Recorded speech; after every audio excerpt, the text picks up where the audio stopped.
میرے آقا علیہ السلام فرماتے ہیں امین وہ لوگ ہیں، یعنی امانت دار وہ لوگ ہیں جو غسل جنابت صحیح طور پہ کرتے ہیں اور جلدی کرتے ہیں۔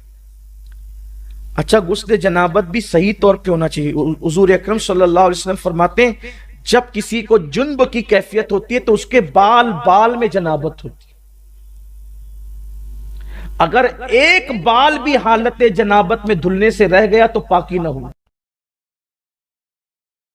لوگ تو دھڑا دھڑ پانی ڈال، بدن پہ پانی بہانے کا نام غسل نہیں ہے۔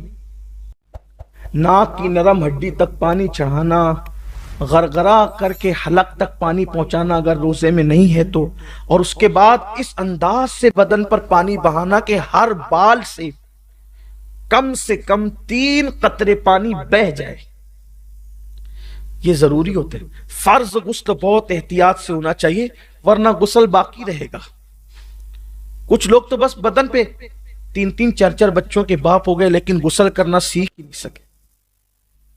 کیا نماز ہوگی اور کیا عبادت ہوگی اور کیا تلاوت ہوگی، کتنا بڑا المیہ ہے۔ تو اس لیے میرے آقا علیہ السلام نے فرمایا کہ اگر تم یہ چاہتے ہو کہ گناہوں سے پاک ہو کے قیامت کے دن اللہ سے ملاقات کرو تو غسل جنابت اچھی طرح سے کیا کرو۔ حضور اسلام نے کہا کہ اچھی طرح سے کیا کرو، اس لیے غسل جنابت اچھی طرح سے کرنے کی عادت ڈالیں۔ ناک کے بال بڑھ جایا کریں تو اس کو کٹوا لیا کریں، اس لیے کہ اگر بال کٹوا لیتے ہیں تو غسل جنابت میں آسانی ہوتی ہے۔ اسی طریقے سے اگر کچھ کھائے ہیں دانت میں پھنس گیا ہے اور نکالا جا سکتا ہے تو وہ سارا حصہ دھلنا ہمارے لیے فرض ہے۔ غرغرہ کرنا چاہیے، اور غرغرہ کرنے میں شرماؤ مت کہ آواز آئے گی تو لوگ کیا کہیں گے، لوگوں کو چھوڑ دو، کون کیا کہے گا، حلق کے اندر پانی پہنچنا چاہیے۔ اسی لیے کافر کبھی پاک نہیں ہو پاتا،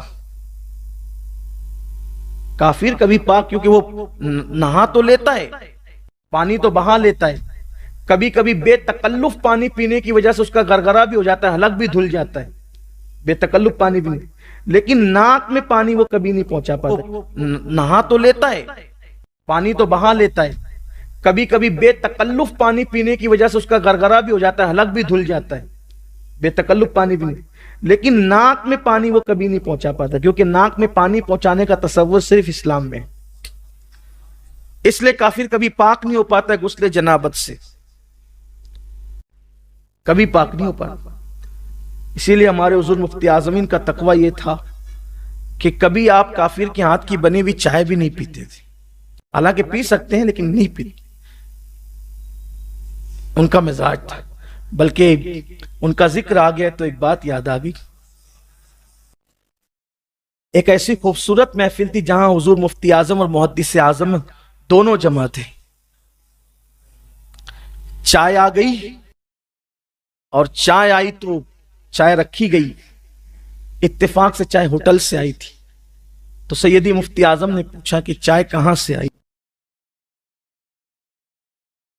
تو کسی نے کہا کہ وہ فلانے کے یہاں سے، تو آپ نے فرمایا کہ میں کافر کے ہاتھ کی بنی ہوئی چائے نہیں پیتا۔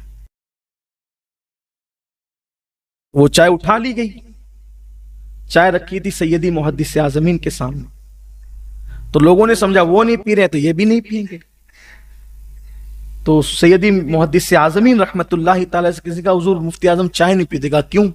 کہ وہ کہتے ہیں کہ وہ کافر کے ہاتھ کی بنی ہوئی اس لیے وہ نہیں پئیں گے۔ تو آپ نے پھر کپ سنبھال لیا، اور کپ سنبھال کر اٹھا کر پیتے ہوئے فرمایا یہ وہ ان کا تقوی تھا، یہ ان کا فتویٰ ہے، وہ ان کا تقوی تھا اور یہ ان کا، اور آپ نے پی لیا۔ پی سکتے ہیں لیکن سیدی مفتی اعظمین رحمت اللہ تعالی علیہ نہیں پیا کرتے۔ اس سے یہ نہیں کہ اب جو پینے لگے تو آپ اس کو جو وہ ٹیڑھی نظر سے، نہیں، اجازت ہے، لیکن آپ فرماتے تھے، بلکہ انہوں نے لکھا یہ بات جو میں نے ابھی عرض کی نا کہ کافر کبھی پاک نہیں ہو پاتا، کیونکہ ناک میں پانی چڑھا کر کے دھلنے کا تصور کافروں کے یہاں نہیں ہے، بے تکلف پانی پینے سے ان کا حلق دھل جاتا ہے۔ اس لیے آپ سے کہتا ہوں غسل جنابت سیکھیے، اور اچھے سے سیکھ کر کے غسل جنابت کیجیے، اور غسل جنابت کی برکت بھی بہت زیادہ ہے۔